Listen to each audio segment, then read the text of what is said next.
Hey everyone. So after yesterday's call, I woke up this morning with a real fire in my belly, a fire in my solar plexus, which said, now is the time. Now is the time for you to say something about, in general, group calls, listening, speaking, blah, blah, blah, interrupting. And even though I am responding to yesterday's call, this is a message in general that has been building in me for a couple of years now, and has even gotten in, stronger based on communications with other people, and they're like saying the same thing, and how they're feeling about group calls and how they're becoming lately, or have always been, who knows. So while I'm speaking to you in the group, this is a general message that I think I'll just share even on my YouTube channel. So I hope you don't mind me indulging in sharing my opinions, my thoughts with you today about listening and group calls. I don't even know where to begin. There's so many things going on, and I tried to write down some points, but it's like all just bubbling up inside of me. So where do I want to begin? Well, first of all, no coincidences or beautiful synchronicity. Today's Friday the 13th. I had no idea. And I love how our group, speaking about the codon rings in the Hebrew letter, we were just with Hebrew number 13. So I love how we're so in alignment with the universe. But then, we were talking about Hebrew 13, but it kind of morphed into Gene Key 13 about this listening through love. And I think this idea, the phrase listening through love, has been kind of corrupted a little bit. It's kind of like that phrase, unconditional love. Gene Key 13 isn't specifically talking about the art of listening or the relationship between the speaker and the listener. It's really talking about listening through love, meaning listening from a place of awareness so that I can learn from past mistakes, that I am listening from a position of higher perspective so that I myself can learn from past mistakes. That's what the Gene Key 13 is about, but people talk about it as if it's unconditional love, unconditional loving listening, that no matter what you do or say, I'm just going to sit there in my upright, silent position, open my heart and send my love out to you, and all is okay. I'm just going to project my love onto you. And even though I'm being dramatic, and I'm going to be a little dramatic and maybe, exaggerate things a little bit in order just to kind of make a point.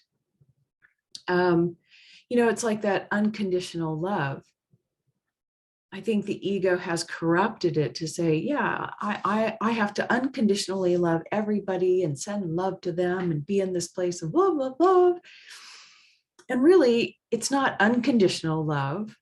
It's unconditioned love.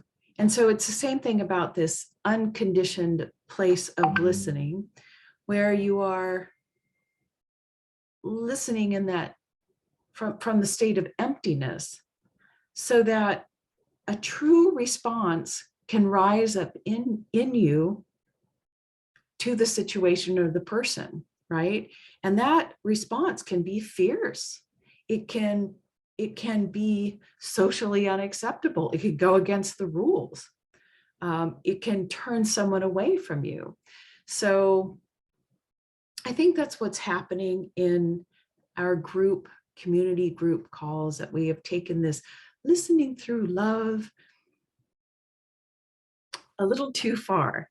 And I say this gently, and I don't mean to trigger anyone. I'm going to say things maybe a little bit silly. The one thing I want to say is, I think this idea of, the group calls, people sitting there silent, allowing everyone to speak, letting them go on and on and on. First of all, that whole format for me in the beginning, a long time ago, years ago, joining ambassador calls and all these beautiful group community, spiritual community group calls, I thought that was lovely for about the first one or two times, that it was lovely that everyone was getting a time to speak. But even in those first couple of calls, because it was different than the average conversation with people, where some people, there's blah, blah, blah, blah. I loved how it was like, oh, everybody speak, yes, blah, blah, blah. But what I didn't understand or like was that someone would speak and they would go on forever. You could be in a group call about, I don't know, bonsai trees, and suddenly someone's talking about bonsai trees and then their trip to Japan and how they went with their wife and their mother-in-law. And it was a horrible trip because the mother-in-law was in her Saturn return and something was in your moon or something. And you're like off on a totally different topic. And they're speaking from an unconscious level and everyone's just sitting there 10 or 15 minutes later and not saying anything. And then the person ends and everyone, does the namaste, you're beautiful. And there's no reflection. And I always thought, this is really weird. This is crazy. And I couldn't, it was just didn't feel right. It felt very egoic. But that whole structure is also, we talk about leaving the collective ego. Well, to me, having a structure like that, so rigid, does cause rigidness. And I think that's where we're at in some of these group calls, of real rigidness, where we've taken on some spiritual values about how we're here to communicate and listen through love. And remember, I'm exaggerating here, but there's some points in here. And we've just basically went from one collective ego to a new set of idealisms and values and a whole nother collective ego. And we're so afraid to break those rules. And to me, this is just the ego going from a regular normal person into now I'm a spiritual ego trying to show how loving and open I am. And it creates a real rigid type of community call that I just don't really enjoy. Yeah, it's a weird thing. I really do. What happened to the art of conversation? Anyway, I'm probably going off on a tangent here, but this whole thing about interrupting, first of all, I have to learn. There are times when absolutely I am interrupting from an unconscious level. Like I'm just like, no, I would say, no, I'm not interrupting from an unconscious level, but my timing is off. And I do apologize for anybody in the past, for all the years and yesterday or whatever that I've interrupted, but it's never from an unconscious level. I always know when I'm doing it, I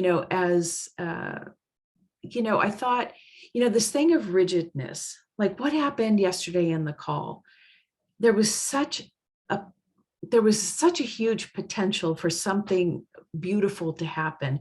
And a person, I'll just recap, and even that what someone was sharing a beautiful contemplation, and you could feel it was so beautiful and so on point that it was inspiring other people, and you could feel it in the call. And I could feel it. I was being inspired and someone else is inspired. And, we all, two of us kind of bursted in to want to interrupt in a pregnant pause.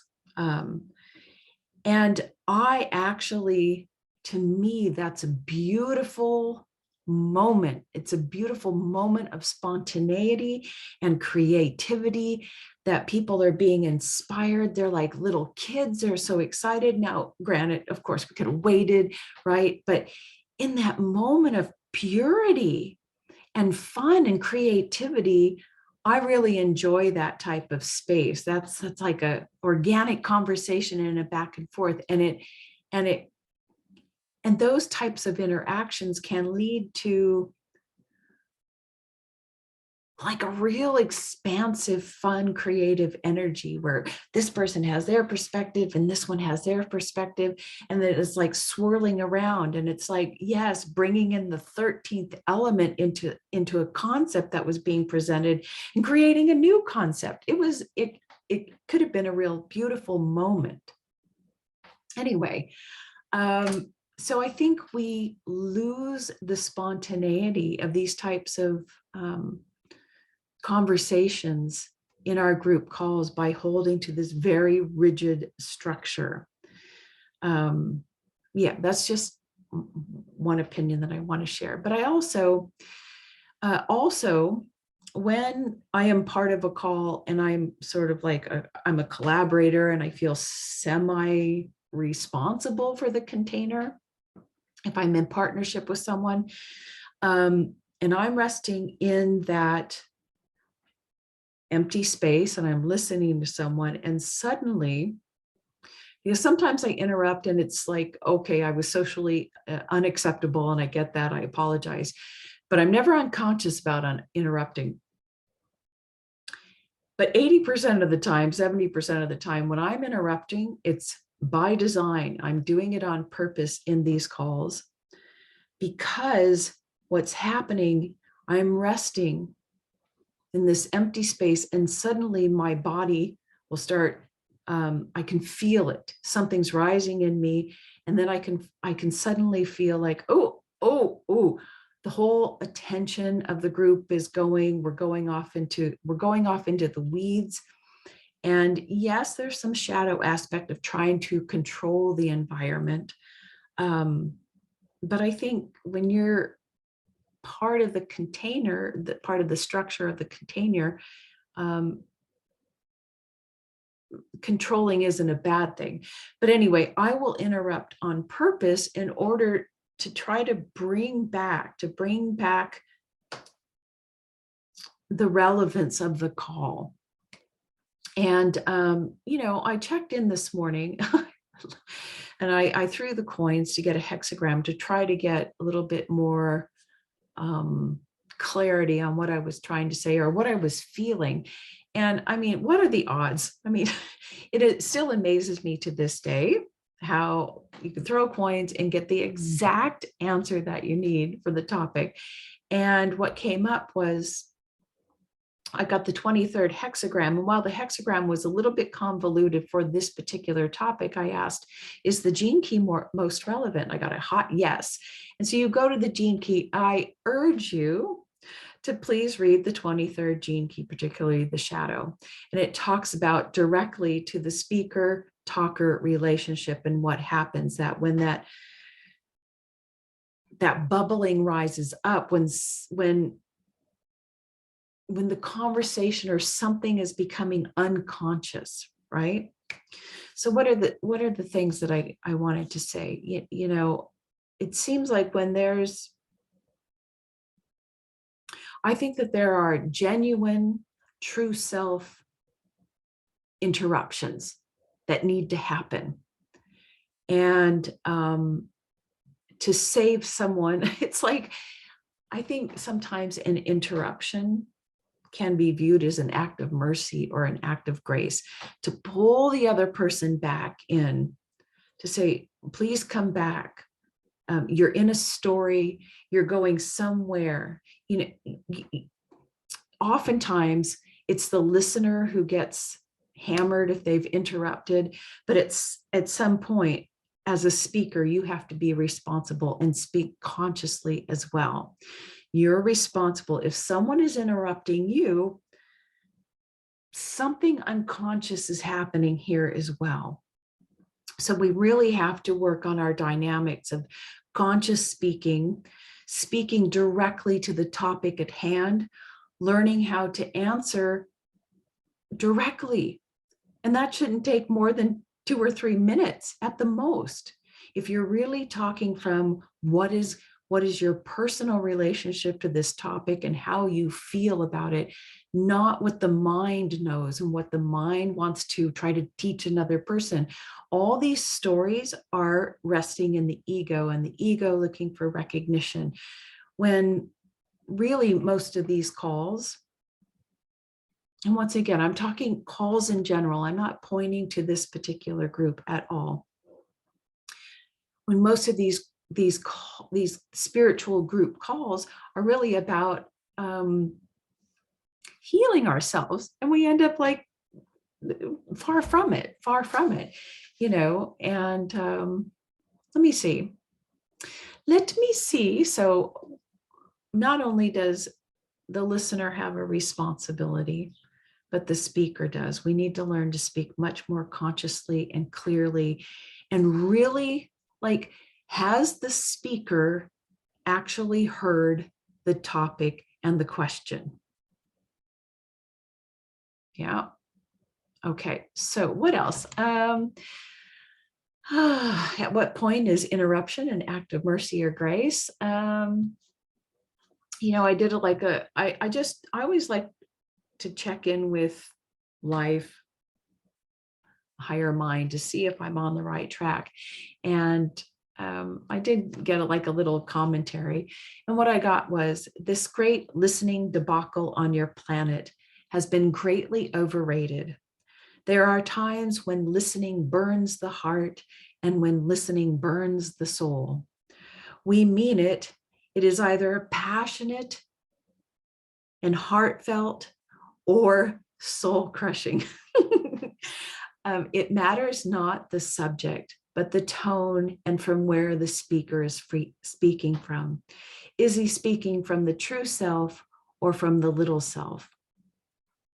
There are many times when it is important to interrupt the speaker, when comprehension is going awry, when connectivity is going awry, when love is going awry. We speak in this way to you, to let you know we are here. We support your efforts to communicate this through the simplest of forms. We are complete. So I'm sure there's lots more to say about this subject, but I think, I don't know why the word blessed be just came up, but here we are, Friday the 13th. We've just been talking about 13th, and the topic of the 13th element coming in and changing structures. Well, maybe it's time. Maybe it's time for this 13th element to come back in, so that we can once again rework how we communicate with people in a this group setting. Like, can we bring back a beautiful flow of conversation where the speaker and the listener are completely conscious, where the topic is held as sacred, and we are speaking from our inner voice, from our inner feelings and our own personal experience, rather than trying to communicate a theory or sound smart, or I don't know, just talk about a story because we're too afraid to reach inside and really share our innermost feelings and fears and blah, blah, blah. Anyway, so that's the fire in the belly for me today.